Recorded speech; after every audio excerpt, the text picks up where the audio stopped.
Sir అవి అన్నీ అన్నవేనా weapons?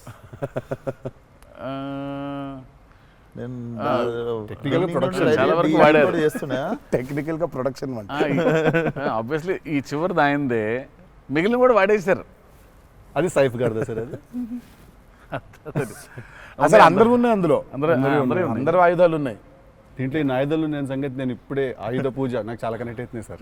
అన్ని ఆయుధాలేగా, వి ఆయుధం అన్ని ఆయన ఆయుధాలు. ఎందుకంటే వీళ్ళు ఆయన క్యారెక్టర్స్ రాసినప్పుడు అసలు ఈ వరల్డ్లో ఉండే మనుషులు ఎట్లుంటారంటే there is no deity worship. Deity worship లేదు, రైట్? వాళ్ళు పూజించేది వాళ్ళ ఆయుధాలని. So they worship their weapons which are coming from తరతరాల నుంచి వచ్చే ఆయుధాలని పూజిస్తారు వాళ్ళు. సో డేటీ వర్షిప్ లేదు వాళ్ళకి. ఓహో, ఓకే. ఆయుధాలే ఒక కులం లేదు వాళ్ళకి, ఒక మతం లేదు, అసలు భయం అసలే లేదు. అదే ట్రైలర్లో రాసింది అంటే. బట్ అసలు సో అందుకే వాళ్ళకి weapons are very very very important. Why is it so important అనేది వీళ్ళు యాక్చువల్లీ ప్రాబబ్లీ సినిమా చూసినప్పుడు ఆ ఎండ్కి ఒక డైలాగ్ ఉంటుంది. ఆ డైలాగ్లో కూడా దాన్ని బాగా ప్రొఫిసికేట్ చేశారు, చాలా ఇంపార్టెన్స్ క్రియేట్ చేశారు దానికి, ఆయుధ పూజ అనే దానికి. పొద్దున్న లేస్తే ఆయుధాలను పూజించి ఆయుధాలు వాడే వాళ్ళకి ఇక ఏం భయం ఉంటుంది? చేతిలో ఒక ఆయుధం పెట్టుకుని వాళ్ళు భయపడరు కదా, ఆయనే ఒక ఆయుధం వాళ్ళగా. కరెక్ట్. ఇప్పుడు కార్పెంటరీ చేసే వర్కర్స్కి ఆ కార్పెంటరీ టూల్సే దేవుళ్ళ లెక్క. కరెక్ట్.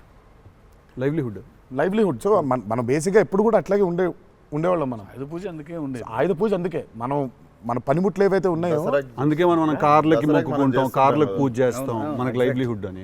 సో వాళ్ళకి ఆయుధాలు లైవ్లీహుడ్. సో ఆయుధాలే లైవ్లీహుడ్. కాన్సెప్ట్ లెవెల్లోనే వైలెంట్గా ఉన్నారు వీళ్ళు. ఎగ్జాక్ట్లీ. నాకు తెలిసి ఆయనకు తెలిసినట్టు పాజెస్ని వాడడం sir. He uses pauses like బ్రిలియంట్గా వాడతారు. ఎక్కడ మామూలుగా డైలాగ్ తర్వాత డైలాగ్ చెప్పాలి అన్నది ఒకటి మైండ్లో ఉండి చెప్పుకుంటూ వెళ్ళిపోతుంటారు. బట్ నేను ఇంతసేపు కొంతసేపు ఏం చెప్పాను నేను అని చెప్పి పాజెస్ చాలా బాగా వాడతారు అన్న మీరు. రియల్లీ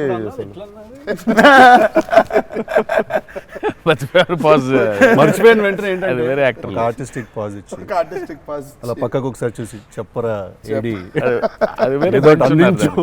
ప్రాంప్టింగ్ కోసం వేరే అంటే మొదటి నుంచి చెప్పాలి. మర్చిపోవడం అనే డైలాగు నువ్వు నాకు తెలిసి అడగొచ్చు ఎక్కడన్నా కానీ అక్కడ 3 పేజీలు 4 పేజీలు చేసే కామెడీ కూడా చేయనీడంటండి.